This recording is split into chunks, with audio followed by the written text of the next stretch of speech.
Bonjour à toutes et tous, on est ravis de vous retrouver pour une nouvelle émission sur le podcast de Monujo. Et aujourd'hui, n'est pas coutume, on ne va pas parler d'immobilier, mais on va plutôt parler d'une autre classe d'actifs, une classe d'actifs que les grandes fortunes affectionnent particulièrement. Et on va vous parler de l'art. Aujourd'hui, on accueille Alessandra Artaud. Bonjour Alessandra, comment vas-tu? Bonjour Jonathan, très bien. Et toi? Super bien. Donc, tu es depuis presque un an, un peu plus d'un an. Un peu plus d'un an, 1 an et Ouais. 3 mois. 1 an et 3 mois dans la société qui s'appelle Matisse Club. Est-ce que tu peux un peu nous dire ce que tu fais là-bas et qu'est-ce que c'est que Matisse Club? Bien On sûr. l'appellera Matisse après, mais voilà. Donc, je suis directrice des partenariats France chez Matisse. Donc, mon service s'occupe d'accompagner les professionnels de la gestion de patrimoine dans l'intégration d'une nouvelle classe d'actifs, qui est celle de l'art, et qu'on a rendue accessible chez Matisse, donc auprès de family office, gestionnaires de patrimoine, des réseaux partout en France. Donc, concrètement, on est sur cette classe d'actifs avec l'art. L'art, c'est une classe d'actifs qu'on va étudier.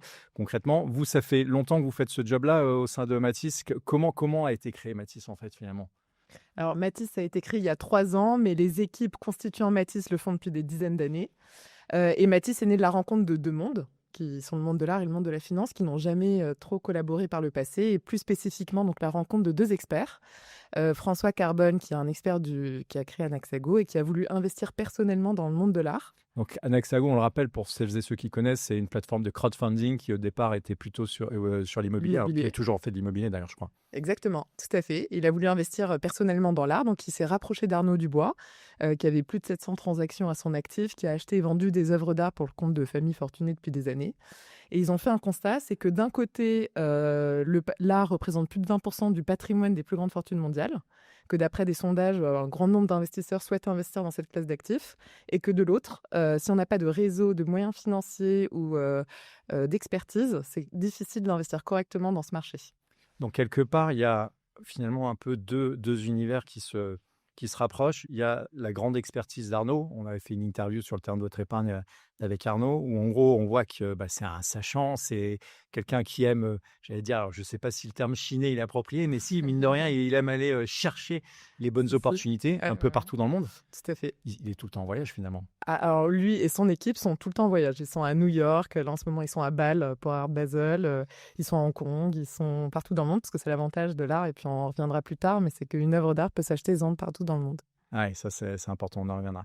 Et de l'autre côté, on a donc François qui est finalement un peu un tech. Donc c'est un peu, on parle souvent des fintech, mais là on est sur l'art tech quoi, en fait concrètement.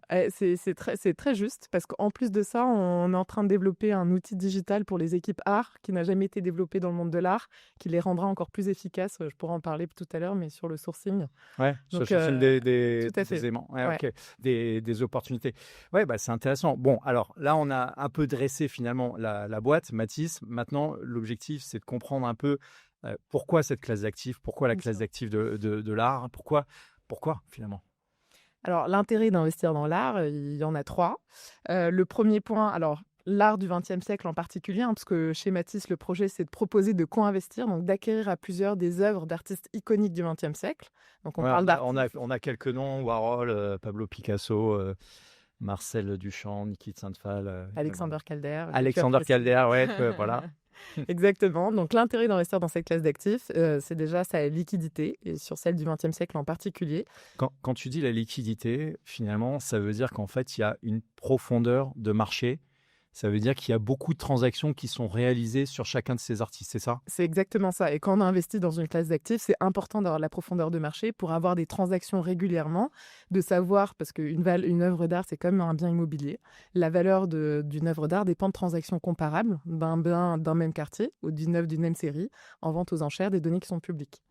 Et donc, il y a entre 50 et 70 milliards de dollars de transactions chaque année dans le marché de l'art, dans le monde. Sur votre segment, c'est ça? Et ben, notre segment, l'art du XXe siècle, ça représente presque 90% de ces transactions.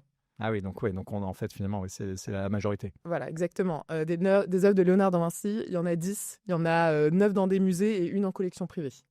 Ouais, donc on n'a pas de référence Il de n'y a pas de transaction. profondeur de marché, Ouais, exactement. Et on voilà. n'a pas de référence. Et les artistes du XXe siècle ont été extrêmement prolifiques. L'offre alimente la demande. Picasso, il a fait 50 000 œuvres dans sa carrière. Warhol, c'est 70, Basquiat, c'est 10 000 œuvres. Et donc, c'est une opportunité pour investir dans le marché de l'art. Et les collectionneurs, aujourd'hui, s'entourent et veulent des artistes de leur temps. Ouais, c'est ça. Et finalement, il y a ce côté un peu de se dire, j'ai envie d'investir dans l'art, mais j'y connais pas grand-chose. Quelque part, quand j'investis dans l'art à travers une solution comme vous la proposez, c'est finalement, je fais un peu confiance, j'ai un tiers de confiance en fait, quelque part. Oui, exactement. C'est l'expertise qu'on met à disposition, notre réseau, et puis des opportunités d'investissement à haut potentiel, mais on y reviendra plus tard. Tout à l'heure. Sur la partie, sur la partie finalement, ce marché, c'est un marché qui est assez étendu, donc tu l'as évoqué. Il y a aussi ce côté finalement de se dire, moi je suis épargnant ou je touche un peu à ce. Il y a un côté émotionnel, il y a peut-être presque un côté irrationnel, mais pourtant, malgré ce côté irrationnel de l'œuvre d'art, de l'artiste, de l'émotion que ça produit. Là, tu vois, tout à l'heure, j'étais à la Fondation Louis Vuitton pour voir l'exposition de Calder, et c'est absolument magique de voir toute l'évolution d'un artiste, tout ce qu'il a pu construire, et finalement aussi la production. C'est ça ce que tu évoques, c'est cette production. Mais derrière, finalement, ce côté un peu irrationnel, vous y remettez beaucoup de rationnel. C'est un peu ce que j'ai le sentiment que ça donne. C'est exactement ça. En fait, quand on investit chez Matisse, on n'investit pas vraiment par passion. Si on est passionné, les collectionneurs, ils achètent des œuvres, ils les exposent dans leur salon. Les œuvres de Matisse, les investisseurs ne l'ont pas dans leur salon. Par contre, ils investissent dans Matisse parce que effectivement, c'est la catégorie la plus liquide, parce que c'est sécurisant et que c'est une vraie source de diversification dans un patrimoine aujourd'hui. Ça, la source de diversification, tu aimes bien l'évoquer, parce que ce que tu disais tout à l'heure en préambule, il y a des grandes fortunes françaises. Bien sûr. Mais en fait, c'est pour moi l'argument principal. Ce sont des artistes qui sont représentés par les plus grandes institutions muséales, ce qui contribue à la stabilité des valeurs. Et alors, ça veut dire quoi quand tu dis ça veut dire qu'en gros, les musées les exposent, les achètent, et c'est tout ça? Les musées, le MoMA, le Pompidou, le musée d'art moderne représentent ces artistes. Et donc, ce sont des artistes, on dit que ce sont des valeurs refuges. Pourquoi ? Parce qu'en fait, en période d'incertitude géopolitique, en 2009 et en 2020, on peut voir que le volume d'offres diminue et la demande augmente, car considérées comme des valeurs refuges. Et donc, on a une résilience des valeurs, voire même parfois on a eu des progressions. On a eu un record en vente aux enchères en novembre 2025 avec la deuxième plus haute adjudication jamais connue dans l'histoire de l'art, avec une œuvre de Klimt qui a été vendue à 236 millions de dollars sur une seule œuvre. Record d'une artiste femme avec Frida Kahlo. On a eu en des ventes de Londres exceptionnelles en mars, 85% des lots vendus au-dessus de leur estimation haute. Et en 2009 et en 2020, il y a eu des collections qui ont été vendues à des sommes faramineuses.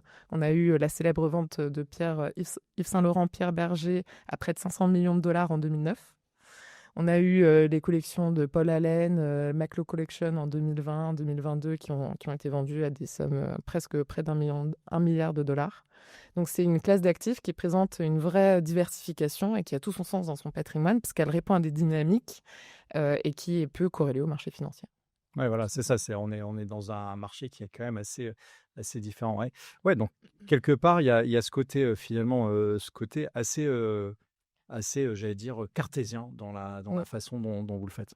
Complètement. En fait, on a une approche très financière de l'opération. Du fait de donner accès à cette classe d'actifs, c'est pour des raisons financières avant tout. C'est pour ça qu'on le fait. Et aussi, et ça c'était le dernier point, c'est que c'est un marché qui est porteur. On a 30% de progression du nombre d'ultra riches depuis 2021. On a de plus en plus de collectionneurs, une demande qui augmente sur un marché où l'offre diminue, parce que Picasso ne produira plus d'œuvres, et ses œuvres intègrent des collections muséales. Ouais, donc il y a une raréfaction finalement de l'offre. Exactement, et donc on a une progression, alors c'est l'indice Art Price 100 qui a fait plus de 600% depuis les années 2000. Donc c'est vraiment un marché en tout cas qui se porte bien, et je pense qu'on continuera à acheter des Picasso dans 100 ans. Ouais, c'est ça qui est intéressant. Et finalement, alors ça c'est un peu l'argument, mais pour moi c'est un argument qui est important, c'est que quelque part, un investisseur qui va peut-être investir de manière régulière chez Matisse, plutôt que de se positionner que sur une seule œuvre, à un seul moment, etc., il va pouvoir, j'allais dire, éclater son risque sur différentes œuvres, différents artistes, et aussi dans le temps. Donc c'est quand même assez chouette pour... Tout à fait. D'un point de vue risque, un conseiller en gestion patrimoine, j'imagine qu'il aime bien évoquer ça. Bon, ce marché de l'art, est-ce que tu as d'autres choses à nous dire? Parce que là, tu as beaucoup parlé des grandes institutions, et cetera, mais est-ce qu'il n'y a pas des petites gens à les croiser pour, je sais pas, pour acheter? Comment ça se passe les achats? Est-ce qu'il y a des choses particulières à nous partager? Alors oui, en fait, quand on veut investir dans le marché de l'art, il y a 2 façons de le faire. Soit on achète une œuvre et on attend que ça se valorise, on ne sait pas quand, on ne sait pas combien. Soit l'objectif, c'est d'acheter dans de bonnes conditions, donc balle le marché à l'acquisition. Et c'est ce que fait Matisse. Évidemment, en fait, ce qui est dans l'intérêt des investisseurs, hein, c'est d'acheter les œuvres dans les meilleures conditions possibles. On peut aller chercher 15 à 30% de moins que la valeur de marché. D'où l'intérêt, encore une fois, de se positionner sur des œuvres qui ont été faites en série. Et beaucoup d'artistes du XXe siècle ont fait des œuvres, par exemple Andy Warhol a fait des centaines de flowers. Donc on a des transactions et un track record. On sait très bien combien ça se vend en vente aux enchères. L'objectif, ça serait d'en obtenir à 15, 20 ou 30% de moins que sa valeur. Et alors, comment finalement on fait pour bien acheter? Donc là, c'est quoi? C'est de la négociation en fait, finalement? C'est de la rapidité d'exécution? C'est le fait de payer cash? Et c'est quoi les. T'as tout compris, hein, c'est un peu comme l'immobilier, j'ai envie de Voilà, dire. c'est ça. C'est quand on a Ça, la c'était liquidité. c'était ton métier d'avant, mais voilà. Oui, moi aussi, ouais. C'est la liquidité, ça a un coût. Et en fait, suite à un divorce, c'est les fameux 3D qu'on retrouve dans tous les marchés. C'est après un divorce, un déménagement, une dette ou un Décès. décès. Un décès, exactement. Des collectionneurs peuvent avoir besoin de liquidité. S'ils vendent en vente aux enchères, ils doivent attendre plusieurs délais, des mois. Ils ont aucune garantie sur le prix. Puis il y a des délais de paiement ensuite. Puis la maison de vente aux enchères se prend 25% de frais. Alors qu'avec Matisse, on leur fait une offre, certes, ils vont pas optimiser leur prix de cession. Mais quand on remet dans le contexte, ce sont des collectionneurs qui détiennent les œuvres depuis des décennies et donc qui ont quand même une plus-value qui est Significative, en fait. significative, exactement. Mais au moins, on leur propose une offre de verser les fonds tout de suite, en quelques jours, à un prix. Voilà, c'est un vrai levier de négociation pour nous sur le marché privé. Et on achète aussi, on source les œuvres aussi en vente publique, donc en vente aux enchères, des œuvres qui ne seront pas vendues au bon endroit, au bon moment ou auprès de la bonne maison de vente aux enchères. Ouais, donc finalement, parce que bon, faut le voir, vous êtes une solution plutôt fiable, intéressante pour quelqu'un qui a envie de sortir de son patrimoine et qui a une contrainte un peu de délai. Ouais, Alors complètement. j'imagine que dans le cadre des successions, avec les 6 mois qui sont présents, du coup, ça laisse pas beaucoup de temps pour payer les droits de succession, donc il y a intérêt à se Oui. dépêcher. Et donc du coup, Matisse peut être un bon acheteur finalement. C'est ça. Si on regarde un petit peu là ce qui s'est passé sur les opérations que vous avez réalisées, parce que vous en avez quand même réalisé quelques-unes, vous avez, je crois, réalisé à peu près 80-90 acquisitions, c'est ça? 90 exactement. 90 acquisitions. Sur ces 90 Ouais. acquisitions, il y en a combien qui ont été vendues? Alors, 30 à date, 30 à date. Oui. officiellement. Parce que Ok. là, Art Basel, le bal, c'est une opportunité pour nous de vendre beaucoup d'œuvres, plusieurs œuvres. On attend les fonds pour communiquer. Mais donc 30 œuvres à date, tout à fait. Alors le track record, il est meilleur que l'objectif dont je parlerai après, mais il est aussi biaisé parce qu'il est calculé sur les sessions, donc il ne faut pas s'attendre à ça. Mais ça montre que le modèle fonctionne. Ouais, ça montre que quelque part vous êtes capable de bien acheter par rapport Ouais, exactement. par rapport à voilà, et puis vous dépassez l'objectif. Alors on va essayer de pas faire de jargonnage, essayer de nous expliquer c'est quoi les objectifs, qu'est-ce qu'il y a Voilà. derrière tout ça. Donc l'objectif, c'est de céder les œuvres sur une durée allant de 0 à 5 ans, D'accord, avec une durée moyenne de 2 ans. d'accord. Via des galeries partenaires, parce qu'on consigne les œuvres à des galeries qui vendent, dont c'est le métier de vendre partout dans le monde. Alors, il faut savoir que 85% du stock des galeries sont vendus en moyenne tous les 2 ans. Donc 2 ans, c'est vraiment une pratique de marché, hein. Donc l'objectif, c'est une durée moyenne de 2 ans sur l'ensemble des opérations et délivrer un TRI à 2 chiffres. Alors TRI, c'est une performance annualisée. Ouais, Si c'est on un est taux de rendement interne, ce qu'on dit. Ouais. Voilà, taux de rendement interne, exactement. Net de frais, de tout frais, et brut de fiscalité, donc à 2 chiffres, donc supérieur à 10% Par an. par an, exactement. Et donc le track record, donc sur les 30 offres qu'on a cédées, on a délivré une performance de 18% sur une durée moyenne de 10 mois. Donc on est à un TRI près de 19% net de frais par an. D'accord. Sachant qu'on le rappelle, c'est un objectif qui n'est pas garanti, que Voilà. la performance passée ne préjuge pas des performances futures. Voilà. Et donc, du coup, ça veut dire que concrètement, là, je sais pas, j'ai 10 mois en moyenne, ça veut dire que si j'investis chez Matisse Club, potentiellement, au bout de 10 mois, vous me remboursez mon capital qui a déjà été investi finalement. Alors plutôt, je dirais du coup au bout de 2 ans en moyenne. Ah, au bout de 2 ans en moyenne, pardon, Voilà, excuse-moi. donc Oui, ça veut dire qu'effectivement, il y aura des œuvres qui seront vendues en quelques mois, des fois des œuvres en 1 an et d'accord. demi, 2 ans, ça peut aller jusqu'à 5 ans. D'accord, OK. Voilà. Après, ce qui se passe pendant 5 ans, puisque si on rentre un peu dans la mécanique des projets, c'est qu'en fait, les investisseurs deviennent détenteurs d'obligations convertibles de la société ayant acheté l'œuvre. D'accord. Et au bout de 5 ans, il y a une possibilité de convertir l'obligation en action, parce que quand on a obtenu l'agrément AMF, hein, l'idée c'était aussi de préserver l'intérêt des investisseurs. Et donc, ça permet de redonner la décision aux investisseurs. D'accord, OK. Et sur la partie, un peu alignement d'intérêts, parce que Oui, je pense que c'est important, heu, moi j'aime bien l'idée, le sous-jacent, bon, un peu le côté émotionnel, donc du coup c'est pas rationnel chez moi, mais peu importe. C'est comment on s'assure que quelque part, je confie mon argent à Mathis, comment on peut se dire: «OK, ils vont travailler dans le bon sens, ils vont travailler dans le sens de mon intérêt et de l'intérêt des épargnants», parce que finalement c'est la clé. alors tout à fait. Plusieurs éléments de réponse. Déjà, par commencer par l'alignement d'intérêts Mmh. entre les investisseurs et la société, puisqu'on a pris le parti chez Matisse, et ça, pour moi, c'est un élément essentiel, de ne pas avoir de frais de gestion. D'accord. Le fait de ne pas avoir de frais de gestion, ça nous incite à revendre rapidement les œuvres, parce qu'il y Ouais. a des frais de stockage, etc. Et surtout dans de bonnes conditions, parce qu'on se rémunère sur la plus-value. Il y a 20% de frais sur la plus-value qui est pour Matisse et 80% reversés aux investisseurs au prorata de leur investissement. Donc ça veut dire quelque part, ce que tu es en train de dire, c'est que là où, l'épargnant, en fait, vous allez gagner que si l'épargnant gagne finalement, concrètement? Oui, c'est exactement ça. C'était vraiment un élément à la création de la société qui était essentiel, hein, pour les cofondateurs. Et ça, pour moi, c'est primordial en fait, hein, qu'il Ouais. y ait un alignement d'intérêts. Ouais, comme ça on est dans le même sujet et On a tous intérêt à ce que l'œuvre soit vendue rapidement et dans de bonnes conditions. et est-ce que vous avez un taux de réinvestissement, qui est fort de la part de vos clients ou pas? Bah oui, du coup, oui. En fait, on a effectivement des portefeuilles qui sont très dynamiques. Il y en a aussi parfois qui testent et puis une fois qu'une œuvre est vendue, ils investissent beaucoup plus. Il y en a qui investissent beaucoup dès le début et dès qu'une œuvre est vendue, ils réinvestissent dans d'autres œuvres. Et donc, ça permet d'avoir un portefeuille dynamique et puis Régulier? d'alimenter la satisfaction client. Tout à fait. Ouais, et puis bon, puis on en revient quand même, bon déjà, ça doit être une poche, à mon avis, au sein de son patrimoine qui doit être, alors les plus grandes fortunes, tu dit, c'était 20 de leur patrimoine? 20%, mais ça peut aller bien au-delà pour au plus ils sont Voilà. aisés. Voilà, donc peut-être qu'on peut se dire avoir 2-3 de son patrimoine, si on a, Bien sûr. Ouais, ouais. je sais pas, tu as fait le calcul, un patrimoine d'1 million d'euros, entre 20 et 30 000 euros de patrimoine, 40 000 euros qui sont Bien sûr. dans l'art, pourquoi pas. Et puis après, j'allais dire, au fur et à mesure de ces investissements, Mm. pouvoir les découper de façon régulière. Donc ça, c'est important. Donc on comprend bien que finalement, on prête de l'argent à une société qui va pouvoir acheter l'œuvre d'art et qui, au bout d'un moment, va pouvoir rembourser cet argent. Et s'il n'est pas, entre guillemets, au bout de 5 ans remboursé, en fait, on convertit et on devient copropriétaire de l'œuvre. C'est Alors, ça? exactement, mais élément très important, on sait exactement dans quelle œuvre on investit.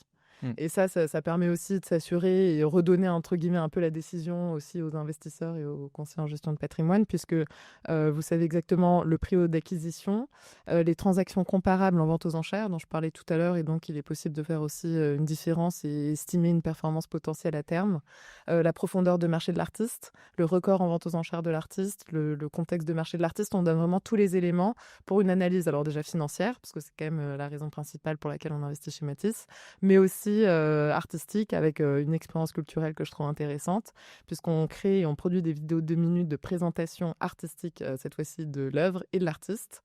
Ouais, pour expliquer quel a été son parcours, son chemin et où est-ce que vous voulez aller, en fait, finalement. Et pourquoi ça fait partie des artistes iconiques, pourquoi ça fait partie des artistes qui se vendent aussi cher et en quoi ils ont marqué l'histoire de l'art, hein, parce que c'est souvent ça l'explication.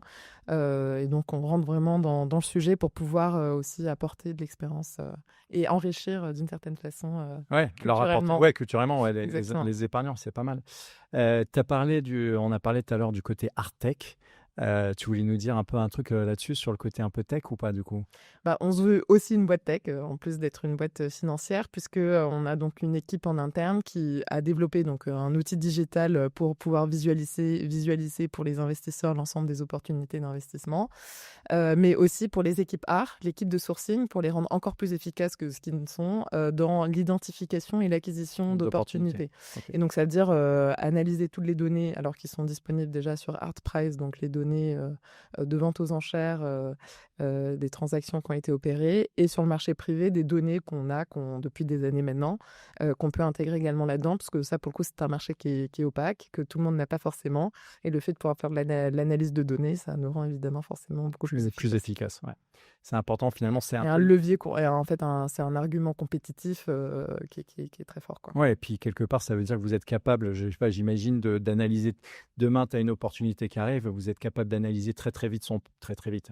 Je veux dire, en tout cas, dans des conditions rapides, sans que ce soit bâclé. Mais Oui. je veux dire que vous allez travailler votre analyse, votre étude pour pouvoir finalement proposer le bon prix et être assez confiant sur la sortie finalement. Oui, exactement. Mais ça ne veut pas dire remplacer l'équipe, mais leur donner davantage d'outils encore pour pouvoir analyser éventuellement plus d'œuvres en même temps et être plus efficace. Ok.